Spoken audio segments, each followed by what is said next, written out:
왜 앞으로 뼈가 녹을 거냐 이거예요. 녹을 수밖에 없는 이유가 음식에 있잖아요. 산성 음식. 이 산성 음식 때문에 뼈는 녹을 거예요. 그럼 산성 음식 중에 대표적인 게 설탕이에요. 우유, 괴기, 계란, 햄버거, 피자, 과자, 라면. 산사는 그 중에 대마왕. 이게 뼈고요. 이게 혈액이죠. 혈액에는 항상성의 원리라는 걸 갖고 있습니다. 예를 들어 우리 체온은 36.5도 플러스 마이너스 0.4를 왔다 갔다 하는 게 항상성의 원리인 거예요. 혈액의 pH는 7.4입니다. 지구 인구가 현재 77억 인구래요. 77억 인구 중에 7.4가 아닌 사람이 있다 없다. 살아있는 사람은 7.4가 아닌 사람은 없어요. 근데 저 7.4를 누가 유지하냐면 미네랄.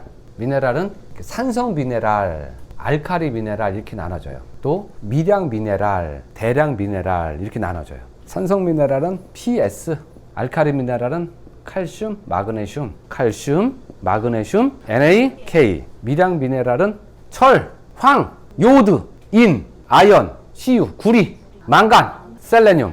자, 여기 산성 미네랄이 있고 알칼리 미네랄이 있잖아요. 산성화되는 거예요. 산성이란 뜻은 뭐죠?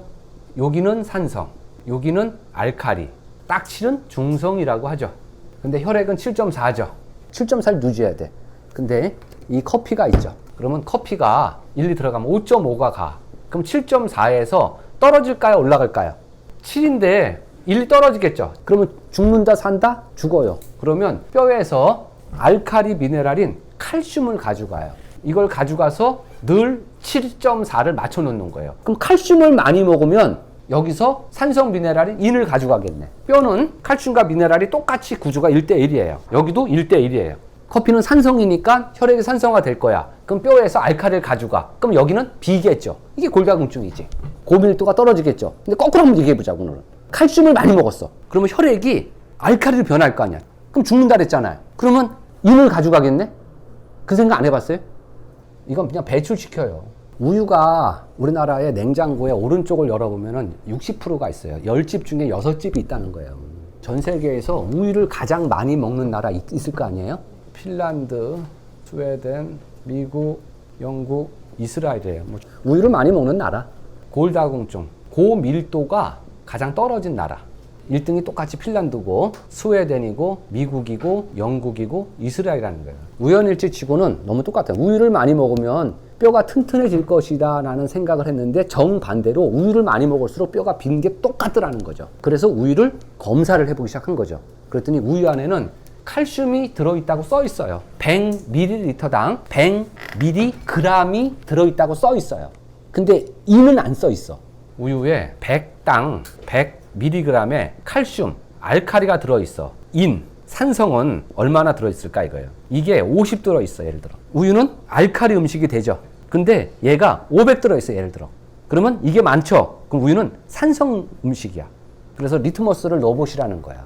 그 우유는 칼슘이 들어있다 했잖아. 알칼리를 띄어야지. 근데 얘가 산성을 띄운단 말이에요. 그러면 인이 많다는 얘기야. 인을 많이 먹으니까 우유를 먹을수록 뼈에서 칼슘을 놔둘 수밖에 없다는 거예요. 이게 골다공증인 거야. 고밀도가 떨어지는 거예요. 또 하나는 오늘 말씀드릴 게 설탕이에요. 설탕물을 넣고 대문을 해보시면요, 산성이 나와. 설탕을 많이 먹으면 영국의 소년원에 아이들이 난폭하더래. 근데 그 음식에 설탕을 일제 다 뺐대. 그랬더니 아이들이 온순해진다는 통계가 있고, 쥐가 가장 좋아하는 건 견과류래요. 그래서 쥐를 갖다 놓았을 때 쥐들이 사이좋게 앉아서 견과류를 까먹는데 막. 그럼 이제 부딪힐 수 있잖아. 부딪혀도 그냥 까먹어. 근데 옆에 실제로 하얀 설탕을 놔뒀습니다. 어떤 한 마리가 가더니 먹기 시작해. 그러더니 딴 놈이 옮겨와. 근데 재미난 거는요, 먹다가 부닥치니까 어떻게 하냐면 맞짱을 뜨더래. 여기저기서 싸우고 있더라는 거예요. 설탕이 혈액을 산성화시킵니다. 그러면 칼슘을 나눌 수밖에 없죠. 칼슘이 우리 뇌에서 하는 역할 중에 하나가 뭐냐면 진정성과 안정성을 합니다. 칼슘이 뇌에 부족하면 불안, 초조를 느낍니다. 뼈에는 칼슘이 있어야죠. 27.5%. 멸치를 먹으면 멸치 안에는 뭐가 있죠? 칼슘이 있죠. 그럼 칼슘을 빼내야지, 이렇게. 누가 빼내죠? 단백질이 빼내죠. 멸치가 들어가면 멸치 안에 있는 칼슘을 빼내야 돼. 효소가. 효소는 단백질이 만들어. 그 다음에 날려야 돼. 비타민이 필요하죠, 이제. 단백질 필요했죠? 비타민이 필요했죠. 그리고 세 번째는 호르몬이 필요하죠. 호르몬은 또 단백질과 관계가 있다. 이 세 가지 메커니즘이죠. 그래서 골다공증은 칼슘만 먹어서는 안 된다는 거예요. 칼슘 먹으면 뭐해? 날르질 못하는데. 그 칼슘제 안에 비타민 D가 있어야 되는데 양이 안 많아. 그래서 칼슘제를 드실 때 별도의 비타민 D를 드시기 바랍니다. 자, 햇빛을 보면 자외선이 들어오면요, 피부에 닿죠. 그러면 광합성을 합니다. 광합성을 통해서 투과가 돼요. 그럼 혈관에서는 자외선이 혈관 안으로 들어가야 돼. 혈액 안에 삼투압으로다가 들어가면 혈액에 막 지나가는 애가 있어. 콜레스테롤이라 해요. 그 콜레스테롤과 자외선이 딱 만나면 만들어지는 물질이 있어. 콜레칼시페롤이라 해요.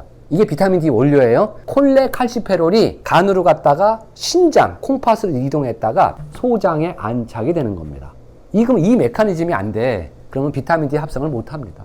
다시 말하면 햇빛을 쬐도 간과 신장이 약하면 원하는 만큼의 비타민을 합성할 수 없다 이거예요. 두 번째, 하루에 필요한 양의 비타민 D가 있겠죠. 400 IU를 얘기합니다. 햇빛에 얼마 정도 노출하면 되냐 이거예요. 15분만 햇빛에 노출하면 하루 필요한 걸 다 쬐. 근데 15분을 노출을 못해. 왜? 잡혀가. 홀딱 벗고요. 그럼 바꿔 말할게요. 그냥 현대인들은 다 비타민 D가 결핍되어 있다.